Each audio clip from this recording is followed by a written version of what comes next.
Trauma से डूबे रंग के नेक्स्ट एपिसोड में आप देखेंगे कि अफान की माँ आ जाती है इसके पास एनी के पास और एनी को आकर कहती है कि एनी आखिर क्या पट्टी ऐसी पढ़ाई है कि तुमने अफान मेरे खिलाफ हो चुका है, उसको कोई भी मेरा फैसला मंजूर नहीं।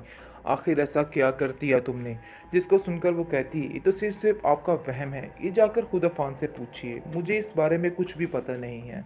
यानी कि आप देखेंगे कि वो उसको बताने की कोशिश कर रही है कि अफान जब देखो तुम्हारी मदद करने को तैयार होता है, लेकिन मैं जब भी उसको कुछ कहती हूँ तो वो हर वक्त कोई ना कोई बहाना लगा के इधर उधर हो जाता है।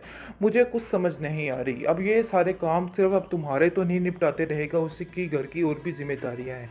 वो मेरा बेटा है, शायद तुम ये चीज़ भूल जाती हो। आगे से एनी कहती है कि मैंने कब कहा कि मेरा इससे कोई रिश्ता है। खैर जो था वो लैदा बात है, लेकिन आप इस बात को छोड़िए, आप खुद अफान को समझाइए, मैं तो उसको समझा समझा के थक गई हूँ। आगे से दुर्दाना बोलेगी और दुर्दाना कहेगी कि वाह क्या बात है तुम्हारी, यानी तुम तो ऐसे मिनटों में निकल गई हो, देखो बाजी किस तरीके से हर बात में फिसल जाती है, निकल जाती है। मुझे तो समझ ही नहीं आती कि आखिर ये लड़की चाहती क्या है। आयमा को इसने जलील करके रख दिया है, तरह तरह के इल्ज़ामात उस पर लगा रही है और पता नहीं क्या क्या चाह रही है। लेकिन देखो बीबी, इधर जो तुम करना चाह रही हो ऐसा वैसा कुछ भी नहीं होने वाला है, तुम्हारे सारे प्लान नाकाम होने वाले हैं। आगे से एनी कहती है कि देखिए खाला, मेरा कोई भी प्लान नहीं है और ना ही मैं किसी प्लान के तहत इधर बैठी हूँ। मैं सिर्फ और सिर्फ अपने बेटे के लिए इधर बैठी हुई हूँ, इसके अलावा और कुछ भी नहीं, और ना ही मैं इधर रहना चाहती हूँ। सिर्फ एक मजबूरी है जिसकी वजह से मुझे इधर रहना है। आगे से वो कहती है कौन सी ऐसी मजबूरी है? आगे से वो कहती है कि मजबूरी का नाम सिर्फ और सिर्फ मेरा बेटा है, इसके अलावा और कुछ भी नहीं है। लेकिन वो उसको कहती है तुम्हारी मजबूरी को मैं बड़े अच्छे तरीके से जानती हूँ, क्योंकि दुर्दाना हर वक्त बदजुबानी के लिहाज में यानी कि बदजुबानी करती रहती है उससे और कहती है कि अफान सिर्फ और सिर्फ तुम्हारी मजबूरी है, इसके अलावा और कुछ भी नहीं। जाओ बीबी, अपने घर वालों के साथ जाकर रहो, तुमने क्या हमारी ज़िंदगी भी जीवन कर रखी है, हर एक को तुमने आगे लगाया हुआ है। मुझे तो कुछ समझ नहीं आ रही कि मैं आखिर क्या करूं। तुम्हारी तो सगी बहन तुमसे प्यार नहीं करती, शायद तुम्हें इस चीज़ का बंदा अंदाज़ा जो नहीं। तुम्हें संभालेगा, संभालने से मुराद है जी अफान।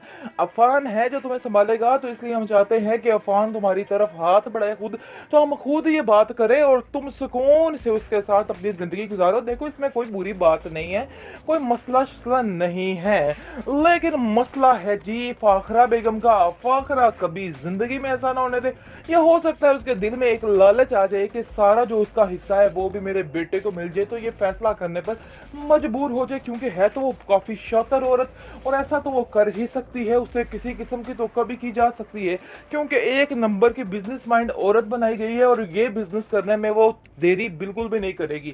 लेकिन दूसरी तरफ जी उसके दूसरे भाई का दिल है कि ऐसा कभी भी ना हो, क्योंकि वो जानता है अगर ऐसा हो गया तो मेरा भाई ज्यादा लैड लाड हो जाएगा और मैं पीछे रह जाऊंगा, और ये चीज उसको कतई बर्दाश्त नहीं है कि मैं पीछे क्यों रहूं भाई, मैं उसके आगे बढ़ना चाहता हूं। मुझे तो लगता है अंदर को जमेले जमूले करके एनी ने और इसने एमल ने और इसने जमेले करके बिजनेस में काफी ज्यादा पैसा हथिया लिया है, जिसको सोचकर अफान काफी परेशान है कि अरे मेरा भाई क्या कर रहा है और मैं कैसे बताऊं सबको कि ये बंदा बेईमान किस्म का इंसान है, मैं कैसे इसको बताऊं। लेकिन वो बेचारा खामोशी से खामोश हो जाता है और कहता है कि आखिर मैं बोलूंगा अभी तो मैं बुरा बन जाऊंगा। फिलहाल वक्त आने पर खामोश नहीं रहेगा अफान, मतलब कि बोलने वाला गुड्डा। मतलब ये साफ है, क्योंकि वो अब बोल कर ही बताएगा कि ये बंदा बिल्कुल ठीक नहीं है। शहरयार भाई बहुत गलत कर रहे हैं, सारा पैसा उठाने की कोशिश कर रहे हैं और अपने अंडर कर रहे हैं। उसको सुनकर ये बात काफी अफसोस होगी, लेकिन अब देखेंगे कि एमल हर चीज को छुपाने की कोशिश करेगी और कहेगी कि नहीं ऐसा ऐसा कुछ भी नहीं है। देखो तुम अपना मुंह बंद रखो, क्यों अपने दिमाग से ये फजूल बातें सोते रहते हो।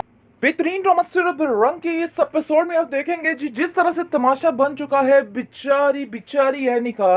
एनी जैसे कि गुम हो चुकी है बेचारी बच्ची, क्योंकि वो मिल ही नहीं रही, जिसकी वजह से सब घर वाले काफी ज्यादा परेशान हैं।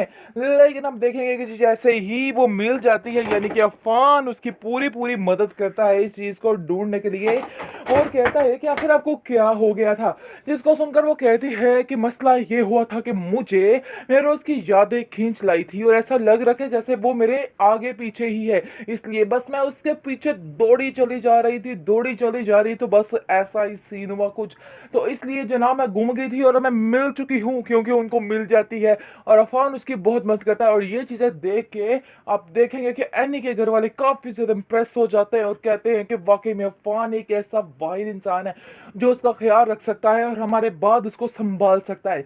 खैर आप देखेंगे कि उसकी जो बहन है और घर वाले हैं वो तो सिर्फ टांगे टिसने कर रहे हैं और इसके अलावा मजीद कुछ नहीं, क्योंकि जैसे ही वो घर पहुंचती है तो एक नई और अजीबो किस्म की स्टोरी सामने आ जाती है। आप देखेंगे उसकी माँ, उसकी यानी कि सास, उसकी आगे से खाला, सास और सारे घर वाले मिलकर उसको खूब जलील करेंगे और कहेंगे कि तुमने बताना तक गवारा नहीं किया। अरे यार बता जाती, बताने में क्या क्या मसला था।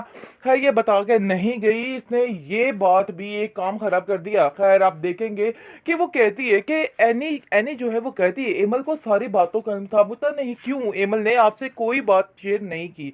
मुझे तो समझ नहीं आ रही कि एमल ऐसा क्या चाहती है, क्यों ऐसा करना चाहती है। एमल बताओ, तुम जानती थी, तुम्हें मामा ने बताया था कि मैं किधर जा रही हूँ और क्यों गई हूँ, फिर तुमने आखिर ऐसा क्यों किया, क्यों तुमने इस तरह के काम किए।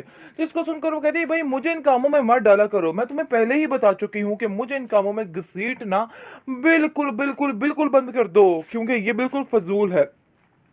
दूसरी तरफ आप देखेंगे जी अब बहुत ज्यादा उसके माँ बाप परेशान और कहते हैं कि अब मैं तो समझ नहीं आ पा रही कि हम तुम्हारा क्या करें, यानी कि हमारे बात तुम्हें कौन संभालेगा। लेकिन एक है बंदा जो तुम्हें संभालेगा, संभालने से मुराद है जी अफान। अफान है जो तुम्हें संभालेगा, तो इसलिए हम चाहते हैं कि अफान तुम्हारी तरफ हाथ बढ़ाए खुद, तो हम खुद ये बात करें और तुम सुकून से उसके साथ अपनी जिंदगी गुजारो। देखो इसमें कोई बुरी बात नहीं है, कोई मसला शसला नहीं है, लेकिन मसला है जी फाखरा बेगम का। फाखरा कभी जिंदगी में ऐसा ना होने दे। या हो सकता है उसके दिल में एक लालच आ जाए कि सारा जो उसका हिस्सा है वो भी मेरे बेटे को मिल जाए, तो ये फैसला करने पर मजबूर हो जाए, क्योंकि है तो वो काफी शातिर औरत और ऐसा तो वो कर ही सकती है, उससे किसी किस्म की तो कभी की जा सकती है, क्योंकि एक नंबर की बिजनेस माइंड औरत बनाई गई है और ये बिजनेस करने में वो देरी बिल्कुल भी नहीं करेगी। लेकिन दूसरी तरफ जी उसके दूसरे भाई का दिल है कि ऐसा कभी भी ना हो, क्योंकि वो जानता है अगर ऐसा हो गया तो मेरा भाई ज्यादा लैड लाड हो जाएगा और मैं पीछे रह जाऊंगा।